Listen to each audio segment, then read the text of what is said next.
Jina langu ni Christopher Mwongole, ni mratibu wa kituo cha urithi wa ukombozi wa bara la Afrika.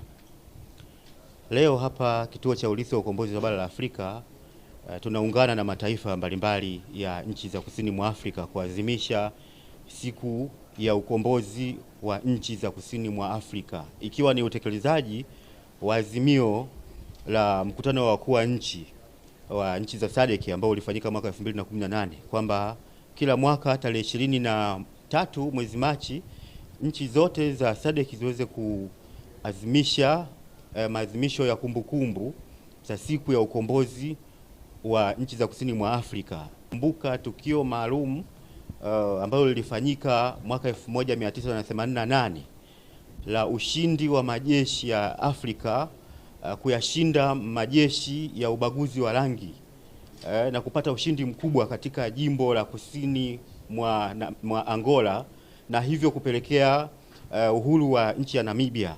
Lakini sisi kama Tanzania siku hii kwetu ni muhimu sana kwa sababu hapa Tanzania ndipo ambapo ilikuwa ni kitovu cha kuratibu harakati za uhuru wa mataifa yote ya Afrika. Nchi zote za kusini mwa Afrika na nchi zote za Afrika zikitaka kuifahamu historia hii ya ukombozi kwa ushahidi mwingi, basi wanakuja Tanzania. Adhimisho kama haya kwa Tanzania ni kitu muhimu sana kama sehemu ya kutoa elimu kwa jamii, hasa vijana wafahamu ukubwa wa historia ya nchi yao ya Tanzania, namna ambavyo nchi yao ina urithi mkubwa ambao haufanani na nchi yoyote ya Afrika.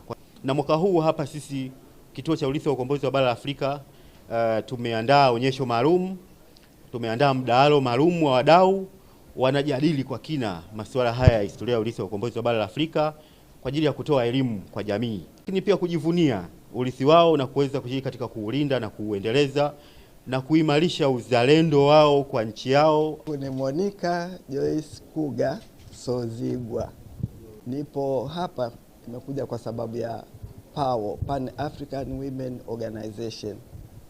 Harakati za ukombozi wakati ule ambavyo ningeweza kusema, labda kwa ufupi niseme tu kwamba Mwalimu alikuwa na upendo sana na watu. Maisha ya nchi nyingi hasa Rhodesia, Northern Rhodesia ambayo sasa ndio Zambia na Southern Rhodesia ambayo ndio Zimbabwe, alafu chukue na Afrika Kusini, walikuwa yani hata kuwaona tulikuwa tunaonea huruma. Alikuwa katika hali iliyokuwa sio ya kufurahisha, yani ule ubaguzi wa rangi ulikuwa dhahiri sana. Kwa hiyo akawa na kilio hicho kwamba na wenzake wa Afrika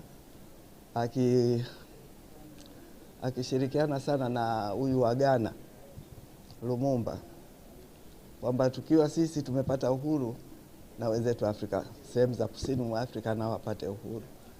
Ni siku ambayo yule aliyekuwa kiongozi wa Frelimo alipouawa kwa bomu. Ile ilitustua sana. Alifungua sijui barua akalipuka hivyo. Ile ilitumia. Kwa hiyo ile huwa inanitia uchungu sana. Kwa majina naitwa Jessica Dennis Munaela, natokea shule ya sekondari Zanaki. Maadhimisho ya leo nimejifunza vitu vingi sana.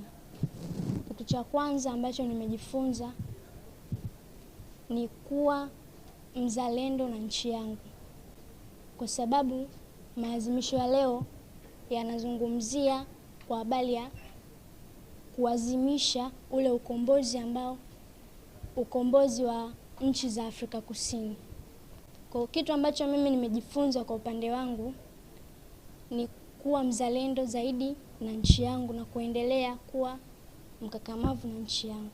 Mimi naitwa Lugano Daudi Kalinga, ni mwenyekiti wa taasisi ya Eagle Koi Foundation, taasisi ambayo inajumuisha vijana waliopitia mafunzo ya JKT kikosi namba 832 KJ Mlandizi.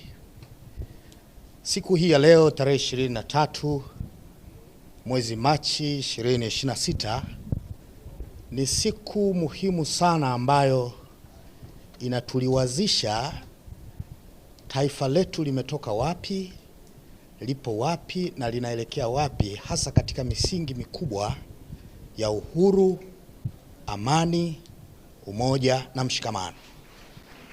Kwa hiyo tarehe kama hii ambapo tunajiliwaza namna gani waasisi wa taifa letu walivyoshikamana kwa pamoja, wakiamini katika falsafa ya umoja, falsafa ya majiundo, ya kwamba kupitia falsafa hiyo ndio wangeweza kuleta mapinduzi ya ukombozi dhidi ya mabeberu, dhidi ya mabepari kutoka kwa wakoloni. Tunapowataja kina Mwalimu Julius Kambarage Nyerere, tunapowataja kina Kenneth Kaunda, tunapowataja kina Agustino Neto, ni watu ambao waliamini kwamba maendeleo ya Afrika yataletwa endapo watu watakuwa huru.